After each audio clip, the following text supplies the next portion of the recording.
everybody, and welcome back. It is Sunday morning, January 5th. Just after 9 a.m., heading out to a workout now, which is a nice thing to say, a very exciting thing to say. Working out at 9:30, so just a little drive on over to where we're going to go this morning. You might be able to see it's, maybe not. It's very, very cold. It snowed a couple of days ago and it's gotten very cold. It's about -8 Celsius, 20 degrees Fahrenheit, somewhere in that range. I don't know if those are the two things or the same thing, but it's somewhere in that range. And it's not sunny, which is very rare here for Boulder, so that makes a big difference as well. It's really cloudy. So it's going to be a bit chilly out there. But, where do I even begin? I guess I'll start here. So, goal for today. When I last spoke to you guys, it was Wednesday, I think. And now it's Sunday. And I was cross-trained. I cross-trained twice that day, and I obviously was not close to running at all. And now I'm back, going out to try my first light session back, and that's very exciting. But my goal for today is to just get through the session and have my body feel as good as it feels now, or even potentially better on the other side, and get a good little workout in. But that is the less important thing, and that's kind of what I want to talk about today, because today also is just 2 weeks leading into the race, and this whole block, my workouts have been really high quality, super high quality. I've been very lucky, had amazing teammates to train with, and we've just gotten very fit together, gotten some really good workouts, and I'm doing a repeat workout of one that I've done in the past a few weeks ago today, which is, well, we're treating it as like a light progressive fartlek. So I'm gonna really work into it today, but I'm doing 10 minutes, 8 minutes, 6 minutes, 5, I'm not sure about 5, but 4, 3, 2, all with 2 minutes recovery. So I think the point of it is just to see how I feel at the slightly quicker paces, quicker than easy run paces, which is what I've done so far. And if it feels good, I can continue to work it down a bit. And the point is not to have a big workout and knock it out of the park, which is kind of the temptation, because right now I've been in kind of that place where I've been banging out almost all of my workouts have been pretty good ones. And so that's kind of where the bar has been set. So I'm having to just kind of reframe today. One thing that I've been telling myself, which I had a poster, so I haven't done it as much recently, but I'm getting back into it now, inspired by Center a lot, is writing things down on pieces of paper and putting them up on the wall. In college, I had my whole wall was covered in different pieces of paper that all were different little reminders, little ways of thinking. And one of them that I liked a lot is Underdone is better than Overdone, which is something that some people, they need to work out really hard, and they like to work out really hard, and they write that line. For me, especially in college when I was dealing with more injuries, I've dealt with injuries as a pro as well, I guess, but Underdone has always been better than Overdone. And what I really mean by that is, sometimes it's just, you don't want to take that risk, essentially. When you're in a place like I am today, where, it's a workout to get back into it. That's the point of it. You don't want to get too excited, which happens actually more often when I'm running on my own than when running with other people. I'm more likely to try and overdo it. I don't want to take that risk. So if I find myself slipping into that mindset of push, then that's when I'll repeat to myself, Underdone is better than Overdone. Which, just makes logical, everything, all this stuff that you have to remind yourself often just makes logical sense, but there's all these forces that are pushing us in opposite directions to do stuff that doesn't always make sense. But yeah, what it just really means is when you show up to the start line, let's say you could choose to be at 95%, or you could be at 105%. Those were your only two options in this hypothetical scenario. If you're at 95%, that's pretty fucking good. Not many people actually show up to the start line 95% ready to go. Everyone deals with all these little things that hold them back. If you're at 95%, you can go out there, you can go have an amazing race, you can run a PB, you can compete for the win, you can do all these things. If you're at 105%, or even let's say 101% for this hypothetical, it's not gonna go well. Like if you're overcooked, you can't fake it. You know, that's when you get exposed out in the race if you've overdone it, if you end up, I don't know what it would be, but say you are nursing a bit of an injury and then you have to race through it, or you're just a bit overcooked, like physically, you're overdone. I've seen so many times, I think this is often what happens. Like I've experienced this as a pro in college all the time with the team. It's like you can feel like through the weeks of training, you know, you with your teammates training week in, week out, and maybe there'll be like some cracks that form. And by cracks, I mean, yeah, things might not be going ideal. And in training, it's easy to kind of like just ignore them, push them under the rug, just continue on and hope for the best. But in races, like they're gonna get exposed like 9 times out of 10. There are times when you can pull it off, so to say. But if you have these things that are popping up in training and it's going on for weeks, like it's a thing, it's not just like a one-time thing. Once you get to that start line, it's gonna be exposed. And so essentially that's what I mean by you're always better being slightly underdone and avoiding these things than just being slightly overdone. And then you're gonna get to the start line and that's when everything collides and shit will hit the fan. So in the context of, you know, I have this big half marathon in 2 weeks, this next week, or 2 weeks, I guess, leading into the whole time, I'm gonna be trying to remind myself underdone is better than overdone. And that's not to say, I mean, hopefully, let me just catch you guys up quickly on what happened these last few days since we last spoke. So when I spoke to you, that was essentially day two of the injury. It must have been, wow, my days are so bad. It must have been Wednesday. No, it was Tuesday. Okay, yeah, it was Tuesday. So like, let's say Monday was day 0. That's when let's say Sunday was day 0, Monday day 1. I don't know. Anyway, it was one day after things had been diagnosed. And so I did double cross training that day in the pool, got treatment, things felt a lot better. Next day, I did the same thing, double aqua jog, which was feeling amazing. And then I also went on an hour walk. So I kind of did a lot of stuff that day, but all very low intensity. And like the thing with this injury is sitting down was just making it feel worse. So if I could be up and moving, whether it's aqua jogging or walking, like that just made it feel better, and it just made me feel better as well, being able to like actually move. So I was doing a lot of that day. And then also treatment. I've gotten treatment every day. I've been very lucky to be able to get that. And so after that day, things continued to progress to the point where the next morning I ran on the boost. This was 2 days ago, Friday. And I did 5 miles on the boost in the morning, starting off really slow, working up to about 7:30 pace at 85% body weight, which was fine. Like I think the boost, where it's like an Alter G for those that don't know, where it kind of puts the force on your body, was not actually like the best feeling for me with like a lower back thing. So then I was kind of mindful of that, but the pain didn't get any worse throughout. I could just kind of notice it. And then that evening, I went out for a 5-mile run outside, and that actually felt better than the boost. So that kind of like confirmed, like, okay, yeah, things are really moving in the right direction. I could feel it, like, I didn't really feel pain. Maybe if on the scale it was like a 1 or a 2, but more I could feel like this tightness, and now it's pretty specifically like on the left side, down in that kind of L5, S1 area. And so that was very positive. And so then yesterday we tried what would be a normal Saturday for me, which was 9-mile run in the morning and 6 miles in the afternoon. That was my plan, assuming everything was going good. And I did my run in the morning. All was good. Oh wow, I'm already here. I'm early.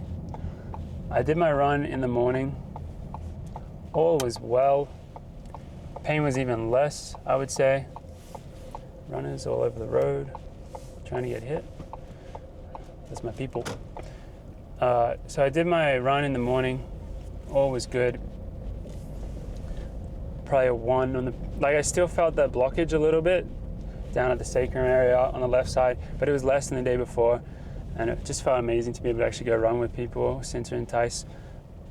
So that was awesome. Then I'm just gonna pull in here. Then Jason actually wanted me to go straight from the run to aqua jogging. So I did 30 minutes of that, just because that was having such a positive effect on my body and it was just helping so much with it. And then I did my double in the evening and things felt even better. So things later in the day have been feeling a bit better. So then I was like, all right, let's try a workout tomorrow, and now I'm here. So that's how I made it here. And so going forwards, I guess the goal is just to keep this progression going and just make sure that I don't do anything stupid that will cause a step back.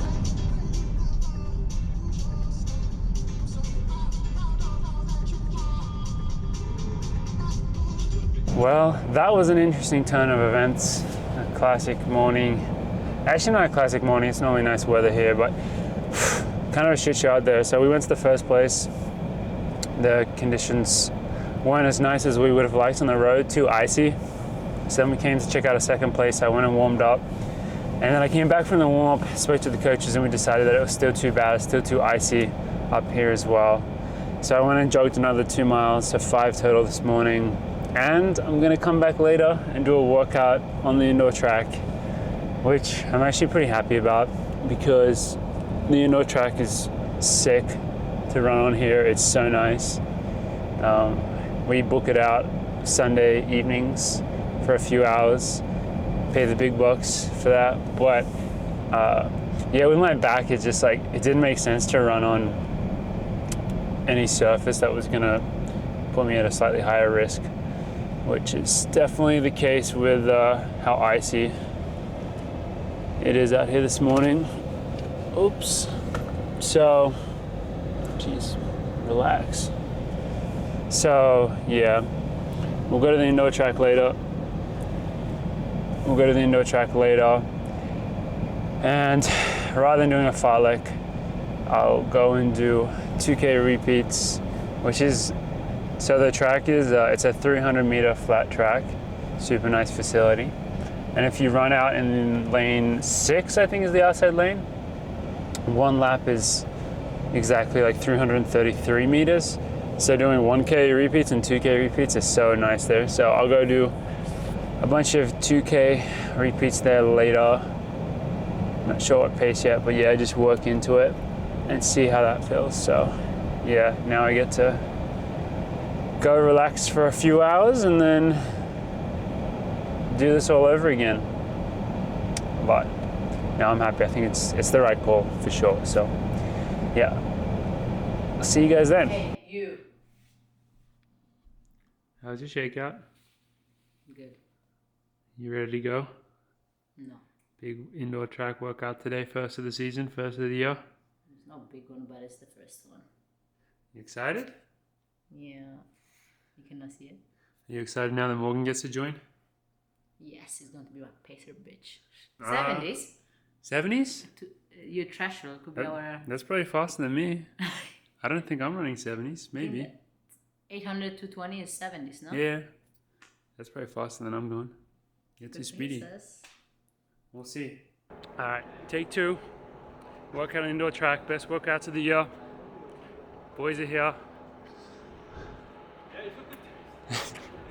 But yeah, just we're actually doing 3Ks, 2Ks, and 1Ks. Nice and easy. Get some footage. Should be good.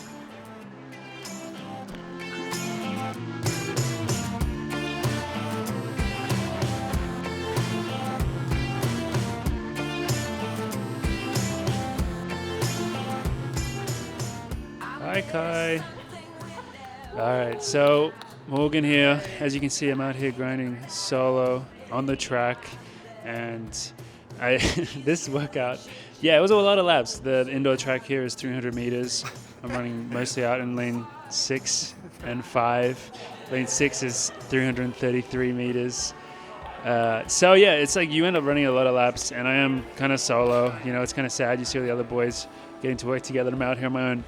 But, you know, I actually was just so happy to finally be back working out again as they give me a lovely clap. Thank you, boys.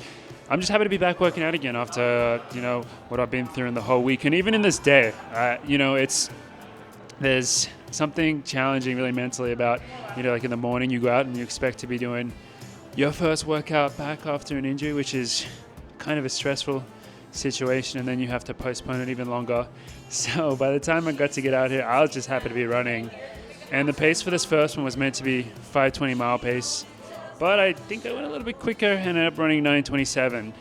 And it's funny watching this back now because my whole mantra for the morning was to not overdo it. And you'll see in this workout that I wouldn't say that I was overdoing it, but I ended up running like a lot quicker than I expected I would. And the thing with that is, so you might not have been able to notice on this footage, but I was really stiff at the start of that first 3K. And then as the body got a bit warmed up and I started running quicker, things felt like just better and better throughout it. Ooh, thanks Colin for the silky smooth slow-mo. But yeah, I start getting a bit like unlocked. Like I start feeling just smoother and smoother, especially as I was running quicker. So even though I would say this workout was really challenging aerobically, like heart rate wise, because I hadn't done anything hard for a whole week at this point and because I had taken the days off, running this slightly quicker pace felt really good. And this pace is around what my threshold should be on a normal day. But today it was what you would probably say is above threshold. But like on a workout like this where you're coming back from injury, like that's not even a big concern. Like you don't care about that. I was just focused on running, trying to get a decent amount of volume in and having my back feel good. That was the most important thing, and having my body feel like it was moving well and feel like I wasn't compensating or anything like that. So yeah, my second 3K was in 9:05, so I ended up speeding up a lot. And this is honestly like about the pace that I run for the rest of the workout. Like in a normal day, I would speed up quite a bit if I was doing, 3Ks and then down to 2Ks and then down to 1Ks, but I held it pretty even. This rep was awesome because it just so happened that I got to link up with the other boys for a few laps. I was doing my first 2K and they were doing a 1K. These boys, they had an interesting one. They had 2Ks and 1Ks at threshold, and then they had some faster stuff, sets of faster 800, 400 later, which you'll see some footage of. So yeah, I was really happy to get to link up with them for just a little bit, but then the rest of it was completely solo. And this gives you a nice little taste of the chaos. Like these big sessions, oh hey Colin, these big sessions with the whole squad are so fun, but it does get a bit chaotic out there sometimes, and you have to kind of know what you're doing, especially when you're running a lap that's 333 meters, the cones are everywhere and you got to pay attention. But yeah, so my first 3K was 5:58, so I did keep that kind of quicker pace going. That was probably the same pace that I was running at the end of my second 3K. And I'm just keeping it ticking along. I think, so the nice thing about lane 6 is that because it's 333 meters, a 3K is 9 laps, 2K is 6 laps, 1K, 3 laps. So it is pretty basic.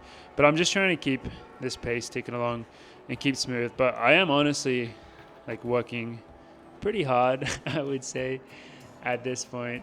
But yeah, as I said, not really the concern. And I'm pretty good at, once I find that rhythm, just keeping it going, I guess I would say.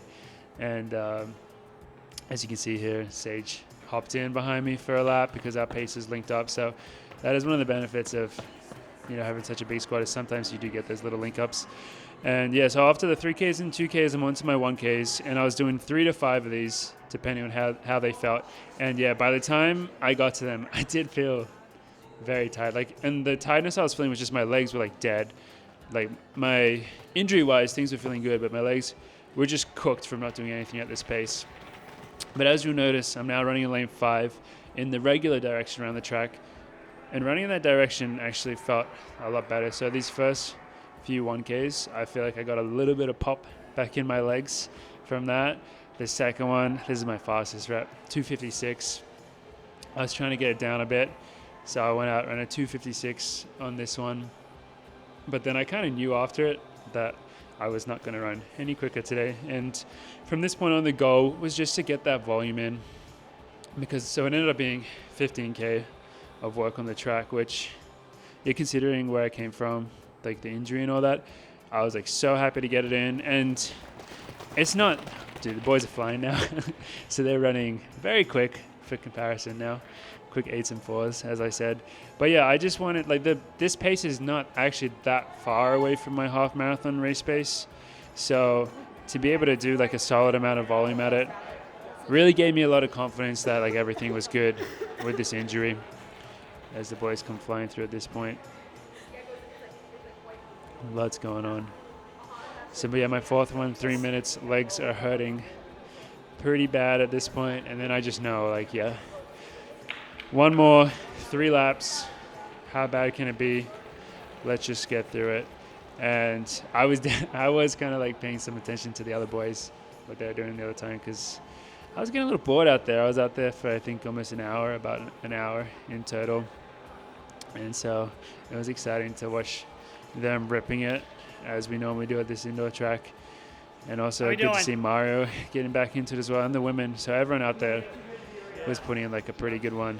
But for me, just to be able to come back and do this, considering where I was just a few days ago, it just felt amazing. So I was so happy. I finished it off with a 3:03. Got it done. I was really happy. So yeah. All right. Oh, workout is done. Morgan is very happy, very tired. My legs are absolutely fucked.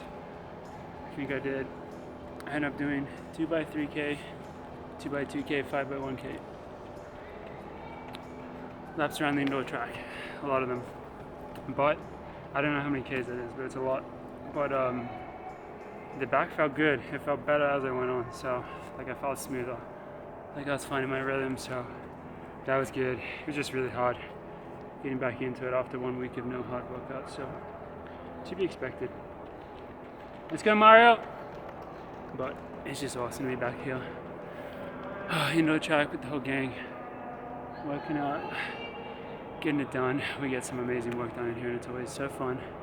Got the ladies coming through. Let's go, guys! Nice and smooth.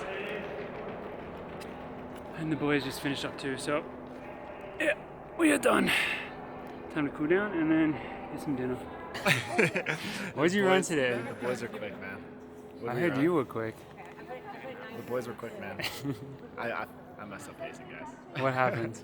I went a little bit too quick. It's my fault. You were meant to run a 2:04 and then you ran a. So we never ran a 2:04. I ran about 4 to 6 seconds faster. You ran a 1:58 when he's meant to run a 2:04. So someone's feeling good. And it's this guy. Or just felt pressure to You just knew Yad was behind you, just breathing down your neck. Yeah. Nah, that's what happens. It's the magic of the indoor track. Yeah, exactly. Takes you to places you never thought were possible.